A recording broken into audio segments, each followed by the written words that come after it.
ధర్మపురిలో లక్ష్మణ్ గారు ఇప్పుడు గెలిచిన ఎమ్మెల్యే అది వరకు 4 సార్లు ఓడిపోయింది.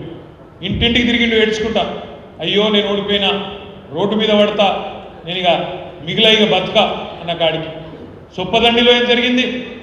అక్కడ గెలిచిన శాసనసభ్యుడు గతంలో 2 సార్లు ఓడిపోయాడు. ఆయన కూడా ఇంటింటికి తిరిగి ఏడ్చుకుంటా, ఇక నేను బతుక, ఇక నాతో కాదు, ఆస్తులను నమ్ముకున్నా, అవుట్ అయిపోయినా, దయచేసి నాకు ఒక్క తాపు ఓటేయండి అని ఆయన తిరిగిండు.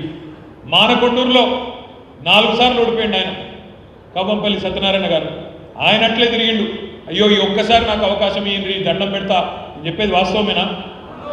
వేములవాడలో ఇచ్చిన హామీలు అమలు చేయకపోతే నేతల బట్టలు విప్పి నడి రోడ్డుపై నిలబెడతామన్నారు కేటీఆర్. 6 గ్యారెంటీలు కాదు, కాంగ్రెస్ మొత్తం ఇచ్చింది.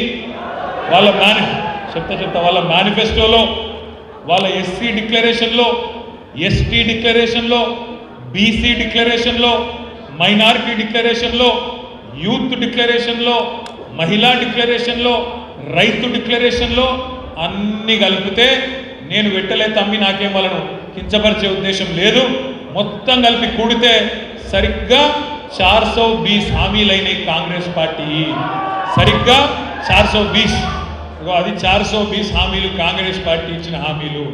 సంతానలేమి సమస్యతో బాధపడుతున్నారా? చింతించకండి. సుమారు 90,000 జంటలకు ఆనందం నింపింది ఓఎస్ఎస్ ఫర్టిలిటీ. ఈ రోజే 7825893600 కి కాల్ చేయండి. సంతానోత్పత్తి చికిత్సపై భారీ డిస్కౌంట్లు పొందండి. గుడ్ న్యూస్ చెప్పండి. మనం యాద్ చేసుకోవాల్సింది ఒకటే, ఈ ఏడ్చుకుంటా తుడుచుకుంటా గెలిచిన ఎమ్మెల్యేలు మానకొండూరులో, చొప్పదండిలో, ఎమ్లాడలో, హుస్నాబాద్లో గెలిచిన వాళ్ళు ఈ 420 హామీలు నిలబెట్టకపోతే కాంగ్రెస్ పార్టీ బట్టలు విప్పి నగ్నంగా రోడ్డు మీద నిలబెట్టవలసిన బాధ్యత మనదే ఉంటుందని చెప్పి నేను విజ్ఞప్తి చేస్తాను.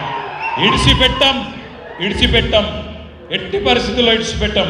పెద్ద పెద్ద మాటలు చెప్పారు కదా, 2 లక్షల రుణమాఫీ డిసెంబర్ 9 చేస్తా.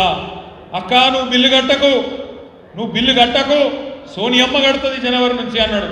మరి కట్టకుండా ఊకుందామా? ఒక్క గుడి గట్టలే, ఒక్క బడి గట్టలే, మీదికెళ్ళి బిల్డప్ ఒకటి. నేను ఇంకొక మాట అడుగుతున్నా, మా గంగుల కమలాకరన్ ఇక్కడనే ఉన్నాడు. గంగుల కమలాకరన్న తిరుమల తిరుపతి దేవస్థానం అక్కడ ఉండే జగన్మోహన్ రెడ్డి గారిని, అక్కడ ఉండే టీటీడీ బోర్డు చైర్మన్ కలిసి ఇలా అద్భుతమైన అపురూపమైన వెంకటేశ్వర స్వామి ఆలయాన్ని కట్టించింది మా గంగుల కమలాకర్ గారు, మా వినోద్ కుమార్ గారు కాదా?